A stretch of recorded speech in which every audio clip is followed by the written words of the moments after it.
Good morning. It is Friday, January 30th, 2026. And we have a interesting show. I decided last night, talked about it in the Discord, want to start targeting certain politicians that are coming up in, I'm going to start with mainly governor races. And we'll get into that one in a minute. I do have another story I want to start with, which is what most people have been talking about recently, at least since yesterday. And that is Trump says he wants to drive housing prices up because he wants people who own houses to have their house be worth more. Meaning when they go to sell it to you because, you're looking for a house and they're trying to sell, you are going to pay way more, basically putting it, again, outside of your price range, which, with Trump being a property owner, it makes sense. It makes sense that he wants to do that he wants to continue to screw people. It'll benefit him. It'll benefit his people. But will it benefit the country? No. Housing prices going up does not benefit the majority of people in this country. I mean, we have more issues that go in with that. We've seen prices go up, just constantly go up yearly, year after year after year, sometimes multiple times a year. And what never seems to match it? Wages. So we asked Google, how much should a single person make to live comfortably? And this is one of my favorite things to ask it. Let me zoom in so it's a little bit more legible for everybody. A single person generally needs an annual salary between $85,000 and over $120,000 to live comfortably in the US as of last year. And again, prices are still going up. Cost of everything is still going up. I make a decent salary. Do I make that? No, I'm below that. And I consider myself to be decently well paid. So it's quite upsetting. And again, we're not the only ones who feel this. And it's not just wages aren't going up. This is just one aspect of why current life is just unaffordable. This is from 3 years ago. 20 years ago, working as a server, I lived in a corner, one-bedroom apartment downtown with amazing water views for $700 a month. A similar apartment now, given 3 years ago, $3,600 a month, more than 5 times as much. As a lawyer, at age 47, I am unable to afford living in the apartment I did when I was 27 while waiting tables. A lawyer is saying, hey, by the way, housing is unaffordable. Now, you go to school to be a lawyer, cost quite a bit because it pays decently in the end. A lawyer is saying they can't afford to live in an apartment. In that specific one that has a nice view. You can live in some small, crappy, little tiny apartment that maybe has a bathroom. That kind of place. But yeah, it's ridiculous. And this brings up Blackstone, which, yes, for the past couple years, the conversation's been BlackRock's buying up everything. And that's just a little bit of misinformation. Blackstone, BlackRock, easy to get mixed up. Blackstone is the real estate team. This was again 3 years ago, the $280 billion real estate team. And everybody says hey, they're buying up everything. And yes and no, they are buying a lot. They try to spin it a really, really funny way. If you actually look them up, look at their map, they say, we only own 1% of family houses. Yes, that's probably true. That's probably true. And actually, here is their map. Let's open this up. Probably gonna be pretty blurry, but yellow is single family rentals. That's the ones they were saying we only own about 1% or less than 1%.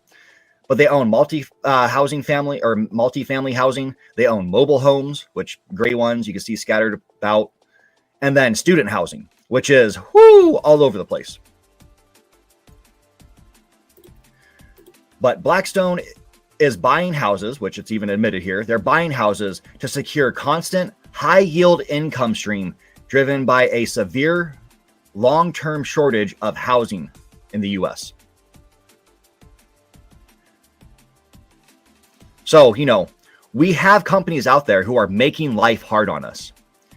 Then at the same time, Trump's like, no, why should I make it easier for people? And as Carl said in the Discord yesterday, why are we not in the streets like flipping out about this? When the president comes out and says, hey, I purposely want to screw the people of this country, we're just like, oh, okay. Everything he's done to screw us. Everybody sits back, okay. We have some in the streets protesting. We have the No Kings protest. Decent numbers. Do we have a general strike yet? Have we hit these people in the wallet? Let's plan one. Today is actually a day where you're supposed to not spend anything. A day. Bro, if you want to make this hurt them, it's a general strike for at least a week. At that point, they're feeling it. They are feeling it. They are crying. They are desperate. You then control it. We need to control this. So yeah, 100%. Nationwide general strike. Not just, a one day, I'm not going to buy anything. That's not going to do much. You're going to have like maybe 10, 15,000 people across the country be like, okay, well, I'm going to support this. I mean, I'm a big believer that, if I have off on Black Friday, I'm not going to go to the retail store where these employees don't have the day off and make someone work. Stay home. Don't spend anything on those days as well. Think about everyone. That's the most important thing. Think about everyone. Yes, you have the day off because you work for a company that says like, we want our employees to have off on Black Friday so they can go shopping. Bad mindset. Great to have them have a day off. I fully support having the day off, but it should be for everyone. There should be days where things are just shut down, just fully shut down. I understand you have hospitals. That might be a little bit of exception, and I do feel bad for them. We have firemen. Again, we have police that we will need. Well, police that aren't going to shoot us. We do need some things, but for the majority of this country, and we should support these people. If we have the day off and we know these officers are doing something, or these nurses, let's focus on the hospitals and firemen. They're doing something for us to help us, to protect us, keep us safe, keep us healthy. Maybe if you have the day off, do something nice for them.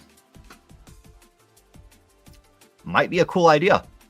You don't have to spend money on them. Maybe you could have made something for them to make their day just better. Support everyone without having to fund economos, which is what this country is driven off of. Pure love of economos. But yeah, Blackstone, scummy, the way they try to spin things. Oh, we only own less than 1%. Yeah, when you call out one small graphic, I mean, they could probably say like, oh yeah, we don't own that many homes, talking about mobile homes.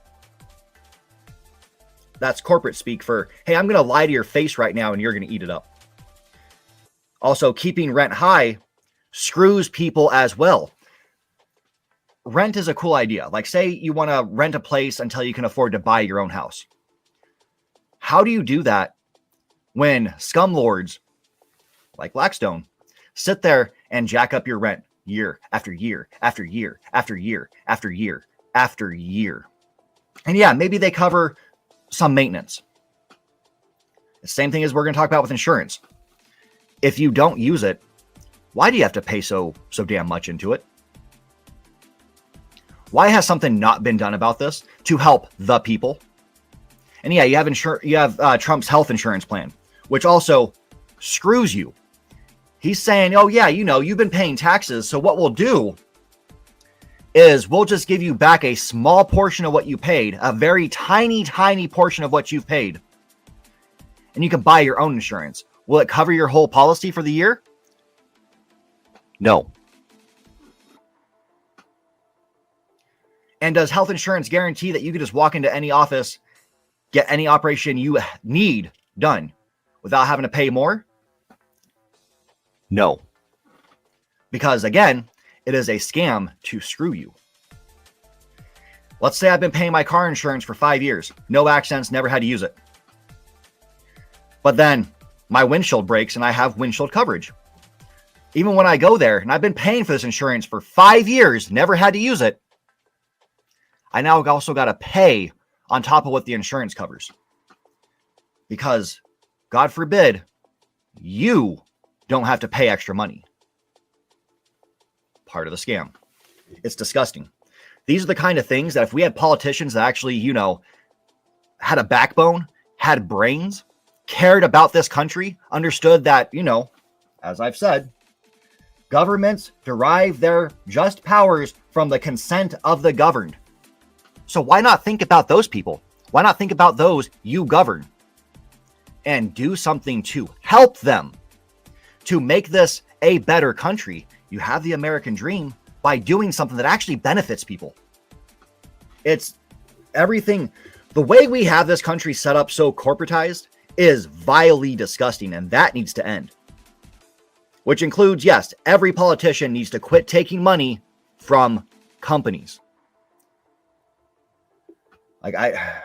We need a lot of reform when it comes to how politicians get money from places, either for their campaigns or from just companies getting I'm going to pay you this and you're going to pass this bill in our favor. That kind of shit needs to end.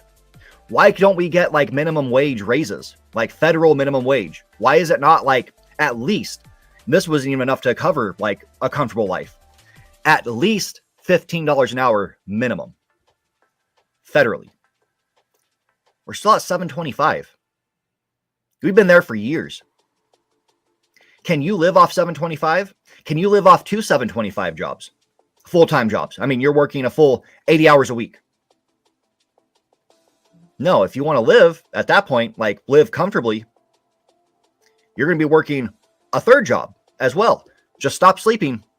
Work those 3 minimum wage jobs, which is what these politicians should do.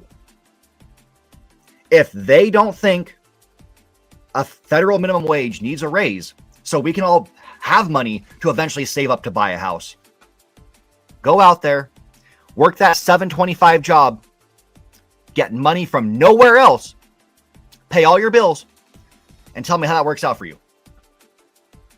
It's disgusting. It's disgusting. Truly, if you want to have a solid, great life, feel comfortable, not worry about oh God, if one bad thing happens, I am screwed for the next month, at least. You need to be making 30 or more.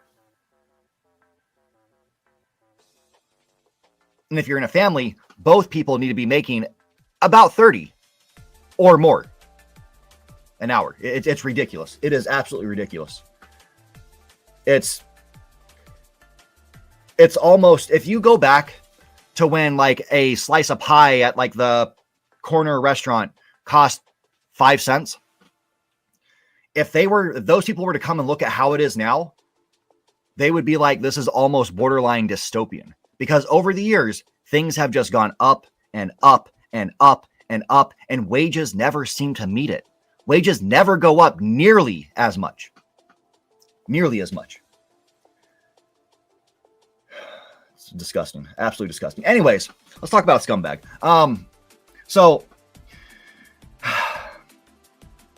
Spoiler, I'm originally from California. I've kind of always dabbled in just looking up politicians from California. And here's one that I've known about for a while. And he's finally decided to throw his hat into the race for California governor, which is San Jose Mayor Matt Mahan. Now, he's been a constant critic of Newsom. And I mean, yes, Newsom is not perfect. I fully agree with that. He's done a lot of scummy things. He's also against that whole bill that they're trying to pass where the wealthy have to pay an extra one-time payment of 5%. He's against that because he has friends, and I'm sure himself, would be involved in that, and they would have to pay that. How dare my money go towards anyone? That's the only way that can be taken. Any rich person who lives there who is against that bill, that is the only way it can be taken. How dare my money help anybody but myself? But yes, Mahan is considered a moderate Democrat. And I would even say that is a little generous, to be honest. Let's just go over his record. I mean, this is just saying like, hey, he has beef with Newsom and he's going to be entering the race. So, Matt Mahan. In early 2020, and yes, I'm getting this all from Wikipedia, but I did go through the sources. It is accurate. In early 2020, Mahan entered the San Jose City Council District 10 race. He won with 58% of the vote. And in January 2021, was sworn in as the District 10 council member of San Jose. In September 2021, he became a candidate for the mayor of San Jose, focusing on a platform of accountability in government. He proposed an accountability dashboard which would track progress on issues like crime and homelessness. Homelessness is a big thing with this guy, and you'll see why. And it's not in a way I would say homelessness should be dealt with remotely. He also pledged to end the current system of automatic raises for politicians and city department heads unless progress is shown. That part, I agree with. That is a very good thing. That was probably why he's done so well. But in November 2022, he was elected San Jose mayor.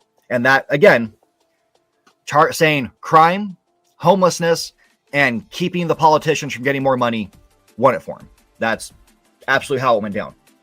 As we can see here, it's not showing the map. He barely won, though. He got 51.21% of the vote. And now let me tell you how San Jose screwed up. Y'all screwed up in this election. His opponent was Cindy Chavez. Who's Cindy Chavez? Well, this is the kind of person we need in office. And it's sad. She has ran for mayor multiple times and never won. And it's just so upsetting. Someone who has done good things. In 2017, Chavez joined the county filing in a lawsuit against the Trump administration, Trump versus Santa Clara County, when the administration threatened to withhold federal funds affecting hospitals, social services, and thousands of children, seniors, and the disabled. The administration targeted Santa Clara County for its sanctuary city status, which we still see him doing that today. If you accept people who aren't just white, anybody who is not pure white living in your state or your city, you're a vile place. You need wiped off the face of the map. That's the Trump administration mindset. Always has been. Luckily, that was in his first term. He had guardrails. There were people there put in place who would actually look at it and be like, nah, bro, we shouldn't do that. Like, that's not a good idea. No, we shouldn't do that. No, you can't shoot these protesters because you want to go across the street and take a picture. No, we're not going to let that happen. Do we have that in this administration, this term? No, not at all. Not at all. Another great thing that she's done.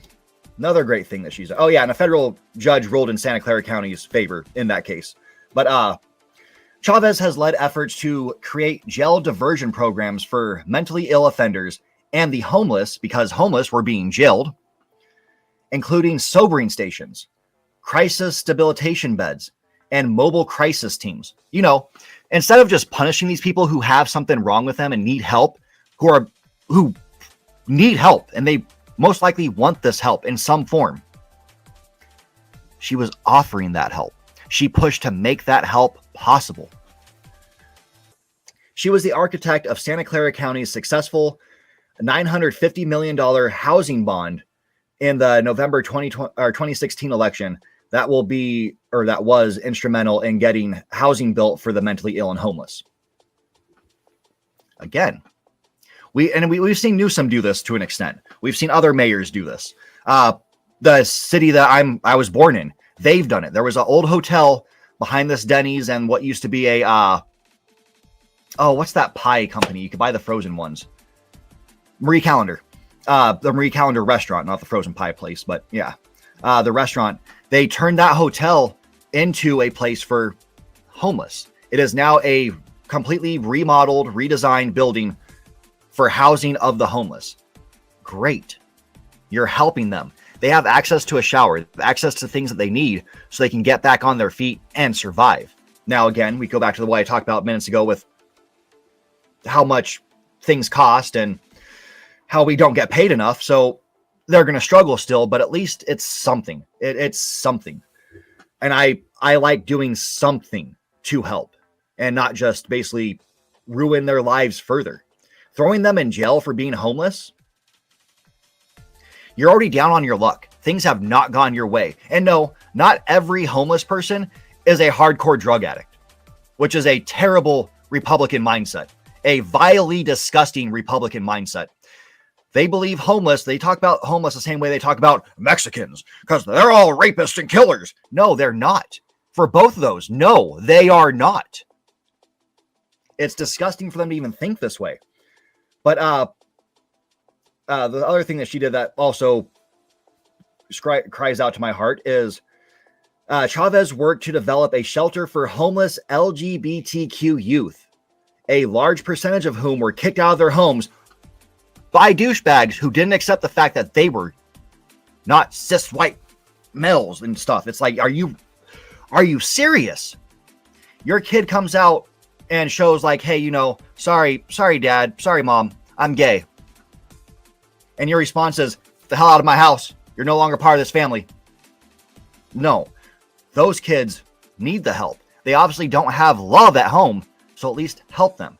She went and got that rolling.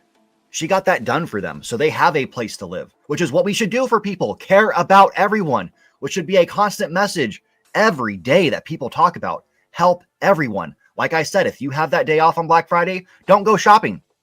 Maybe go to the local hospital and do something nice for the nurses and the doctors that are working there that day. Help people. Bond. Build community. We stick together. Our government doesn't want to help us. That's clear. So let's help each other. Take them out of the equation, essentially. That's a great way to move forward until we get politicians who actually care about us. But yeah, no. Chavez has done great things. And she lost to this douchebag. Barely lost to this douchebag. Anyways, he was reelected in 2024. And this time he won against a retired marriage counselor candidate for mayor. I actually don't know anything about Tyrone Wade. I didn't even know he had a opponent in this one. But I'm sure they're still better than this guy. The main thing this guy has done that's pissed me off so much, again, talking about how people deserve to get paid fair wages. Oh, it took away my article. You jerk. You jerk. Oh, that is upsetting. That is upsetting. Anyways, I go at least to where it got corrected. We are extremely proud of the Staff Up San Jose Union. I am also very pro-union because unions help people fight for fair wages, which is something we should have. We should probably all have unions for every business we are in. But the Union Coalition campaign that they ran this year, in which our IFPTE Local 21 members organized powerfully towards a credible strike threat. The new contract they got, and this is in 2023, include a general wage increase of 14.5 to 15% over 3 years for all of our members, all of them. and an increase from 1 to 8 weeks of paid family leave. Because yes, if you just had a newborn baby, how dare you tell that mom and that dad, like, hey, by the way, we know you just got out of the hospital yesterday. Get your ass back to work now, which is the mindset these assholes have. And sure enough, he opposed the August 2023 deal with the municipal unions.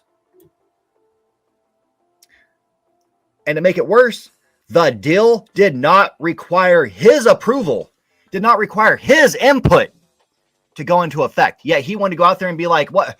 People gonna get paid fair wages? No, we can't have this, because he's a moderate Democrat, which, as we've talked about before, there is the spectrum, or the line, which is the political parties. This is my right, so you're gonna have to deal with that if it's on the left for you.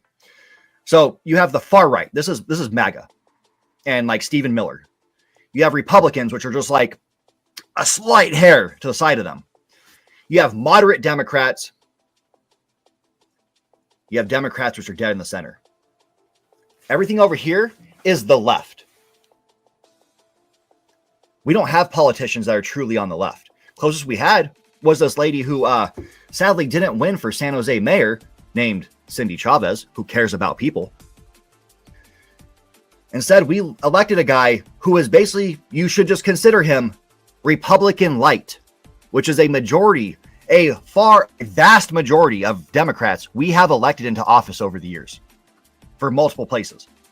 They're Republican light. To even go, the DNC generally can be considered Republican light. They are not on your side.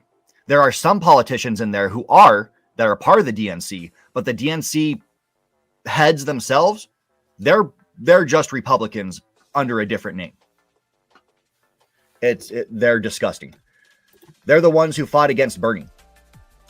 Bernie wanted to help people. But no, why would we support him? Let's support Hillary Clinton, who most people did not actually want. No, don't support the person who will support the country. Nah, that'd be a bad idea. That would be a terrible idea. Because what's funny is if we had Bernie in office, Bernie had a much better chance of beating Trump. Hands down, had a much better chance of beating Trump.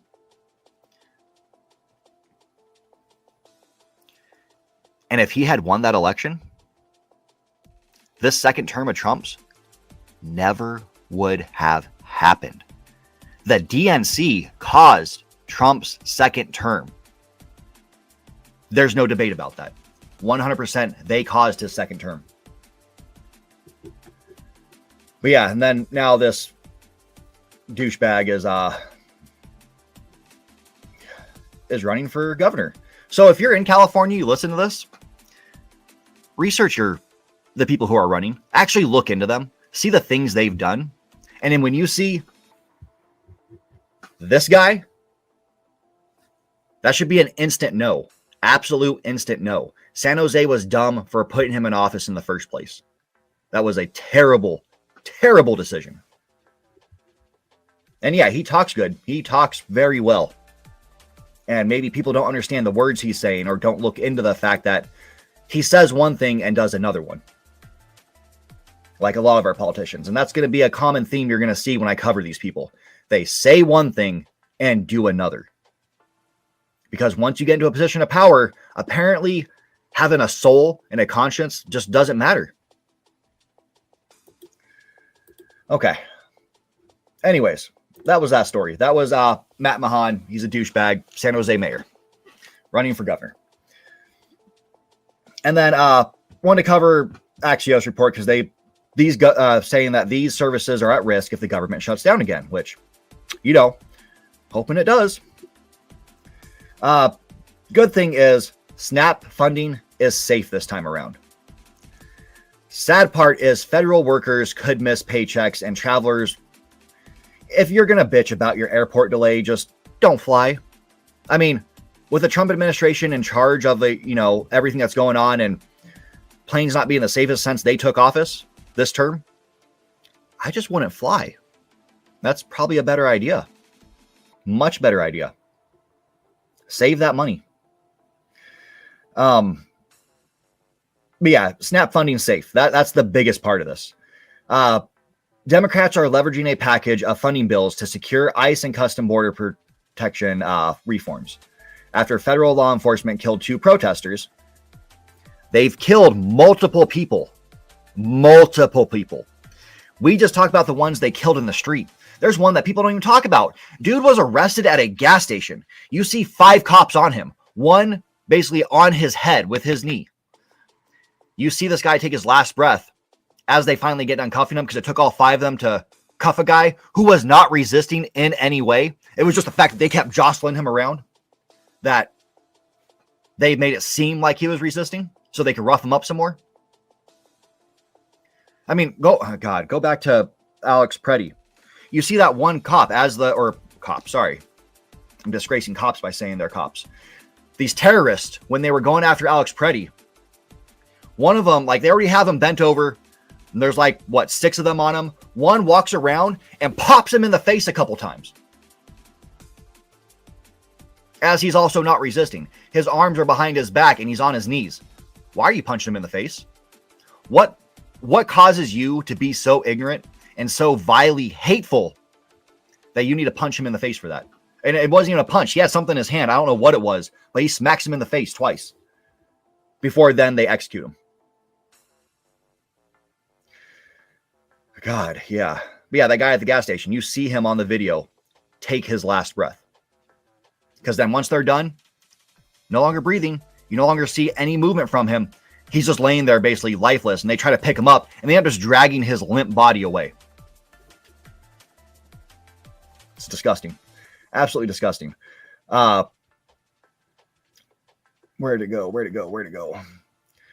The still unfunded departments are on the chopping block. However, this includes defense, education, health, human services, homeland security, housing, urban development, state, transportation, treasury, and labor. Now, our education. Let's talk about them. This is under an administration that is trying to already defund education. Because if you keep your voters stupid, you know who they're going to vote for? They're going to vote Republican. Proven fact. You are uneducated if you vote Republican, unless you're a multimillionaire, because then you know these are the guys who are going to give you tax cuts. And at which point, if you're a multimillionaire, billionaire, anything above that supports them, you're just a soulless piece of shit. But yes, if you're not in that category and you're voting Republican, you are just uneducated. So please take some time and educate yourself. Learning is not a bad thing. I do it daily. Maybe I'll watch a video that explains some things that I had no clue about. Maybe I'll just look up, how is this thing made? I mean, that was a TV show. I mean, it might still be a TV show. I don't have cable anymore, but that was a show. You could watch how things were made. You could learn things. You could watch shows like Mythbusters, which, yeah, they were doing some comical stuff, but they actually taught you stuff at the same time. Don't try to defund kids shows, because kids shows, well, not modern cartoons for the most part, but old kids shows, they try to teach kids things. We need to keep education alive and thriving in this country. You do better. A world does better when everyone is educated. And we also see the more educated you are, the more left-leaning you are, because you understand, oh, this benefits everyone. This is how we can help everyone. Sorry, that's a woke rant. I'm woke.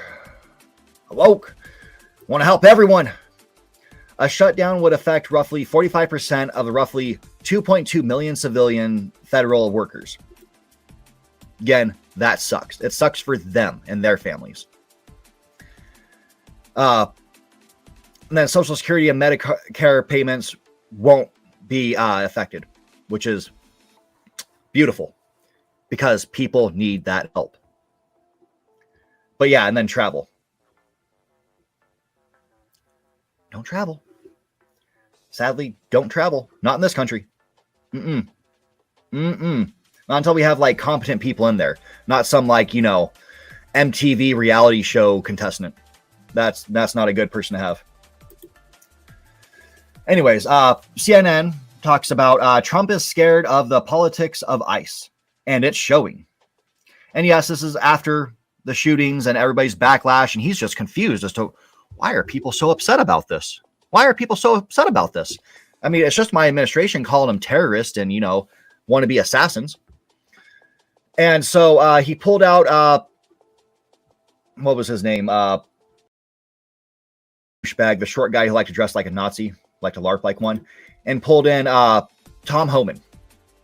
And Tom Homan came out and vows massive changes and ICE drawdown if Minnesota officials cooperate. Again.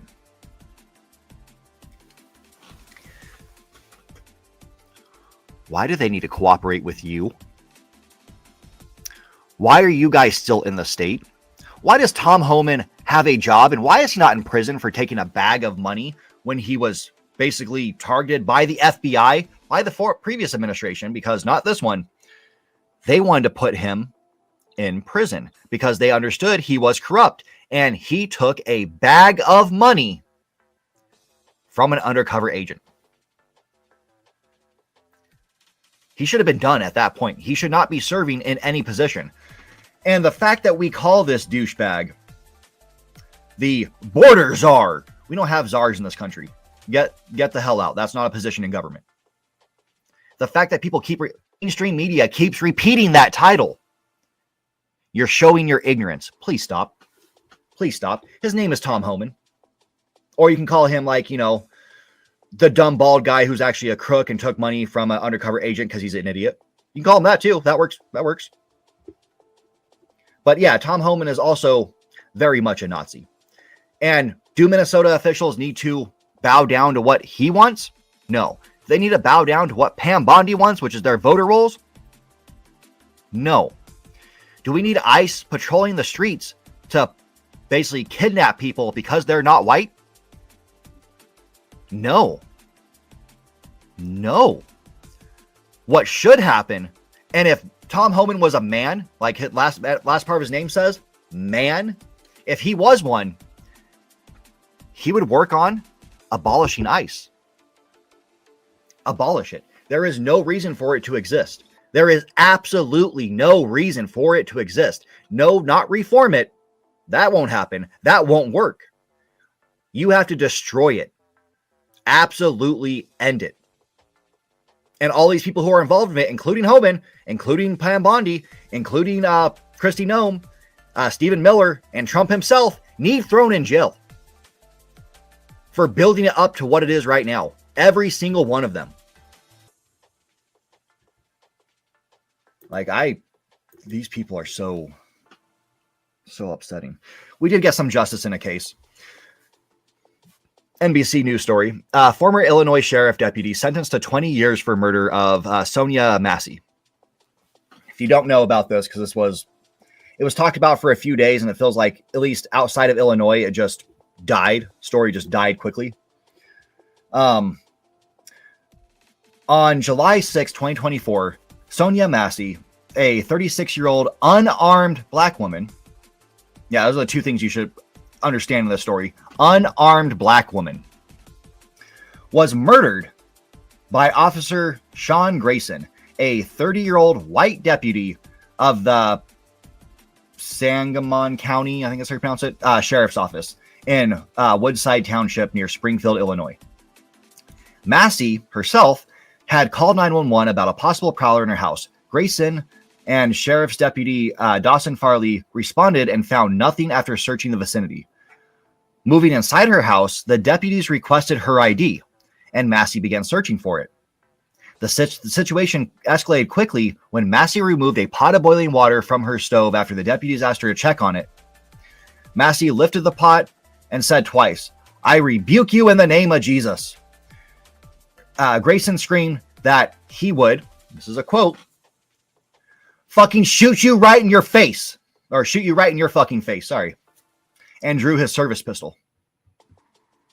Massey apologized. Fact, she apologized and ducked behind a counter. So, like you would do in that position, She's now completely unarmed. She's apologized. She's now in fear. Walks over and shoots her 3 times. Fatally wounding Massey with 1 shot in the head. So yeah, luckily, he was fired by the sheriff's office and charged with 3 counts of first-degree murder on July 17th, 2024. He claimed self-defense in his trial, also belittled her, talked shit about her during that first trial. But yes, now he is going to be serving 20 years in prison, followed by 2 years of supervised probation. Do I have more on this guy? I do. I do have the story on him. A little bit of background on this douchebag. Sean Patrick Grayson. Let's see. He was enlisted in the U.S. United States Army as a wheeled vehicle mechanic, private first class at Fort Riley, blah, blah, blah. It doesn't matter. He did have a misdemeanor DUI conviction in August 2015. Then Grayson was discharged from the Army for misconduct, serious offense, though we do not know what this offense was. What did he do? What did he do that got him discharged for a serious offense of misconduct? Grayson worked for 5 different Illinois police departments and sheriff's offices between 2020 and 2023 before he was hired at the Sangamon County Sheriff's Office. Grayson, then a police officer at Kincaid, Illinois, falsely arrested a man named Kyle Atkins, not being racist this one, it was a white man, in 2021. Grayson claimed that there was a warrant and evidence against Atkins, which was, later proven to be non-existent. He was just, on a power trip. In 2022, Grayson, then a deputy for the Logan County Sheriff's Office, was involved in a high-speed chase where he ignored orders from his supervisors to terminate this pursuit. He reached speeds of 110 miles per hour, turned off his lights and siren, and only stopped after hitting a deer, which could have been a kid crossing the street, could have been old lady, could have been someone who was parked on the side of the road trying to fix their tire. Because, he knew better. He knew better. Yet, again, when his case for his murder of Sonia Massey went to court, he was in the right. She was in the wrong. She was threatening to kill him. The only way that he could protect himself was to draw his weapon. So yeah, it's a good thing. It's a very good thing that this trash panda is now in prison. That is very good news. Last story. This is my favorite from yesterday. Man accused of posing as FBI agent in apparent attempt to spring Luigi Mangione from prison. I love it. I absolutely love it. Like, guy's an idiot, but good attempt. Where is it? A Minnesota man was charged Thursday with impersonating an FBI agent after he showed up at a federal prison in New York City, claiming to have a court order to release the inmate. Identified by a law enforcement source as accused killer Luigi Mangione. Mark Anderson, 35, was arrested. But, yeah, they claimed he was in possession of weapons. We'll see how that one goes. But that is hilarious. That is absolutely hilarious. Decided to go in, try to pretend to be an FBI agent to free Luigi because, currently the way things are in the world right now, I don't really condone violence, but people with a mindset like Luigi are kind of far and few. Far and few. And yeah, don't forget about his case because it'll keep trying to get buried. This luckily brought it back to the light. Don't forget about him. Don't forget about the Epstein files. Another important thing. Never forget about that. Never. And never forget that it is your right to alter or abolish the government that is trampling on your rights. That is in the Constitution. Because our Constitution was written to help the people. Nope. Apparently it's just meant to be trampled on by some old douchebag who paints himself orange. Laws don't mean anything to him. Anyways, that was it for this week. I will be back next week. I think I was talking about in the Discord. Monday, I'm probably going to go after... I don't want to really target him too hard. He is not the greatest person. He tries to play tough. But the mayor of Minnesota, or not Minnesota, Minneapolis. Because, yeah, he's getting too much praise online. And that's only because he came out and told ICE to get out of his city. He said the F word on TV. He's big and tough. He's big and tough. Yeah, he also got a man killed, an innocent man killed, and then paid the killer after it happened. After he broke his own stance and paid for the door to be busted down by a SWAT team so the guy could be killed. Yep, that's the guy we're praising. Great guy. Great guy. Anyways, yeah, thank you for watching, and stay safe. Stay away from ICE agents because they will shoot you because they're terrorist cell. And until next week, you all take care. Hey, thanks for watching this video. And if you could, please help us out and give us a like, maybe comment, and subscribe. Better yet, share our content. It's pretty dark times out there, and this is topics that people need to hear. It's what's best for our country. I mean, we're talking about better politics. And also, if you want, join our Discord. Carry on the conversation. It's a fun time. And until next time, you take care.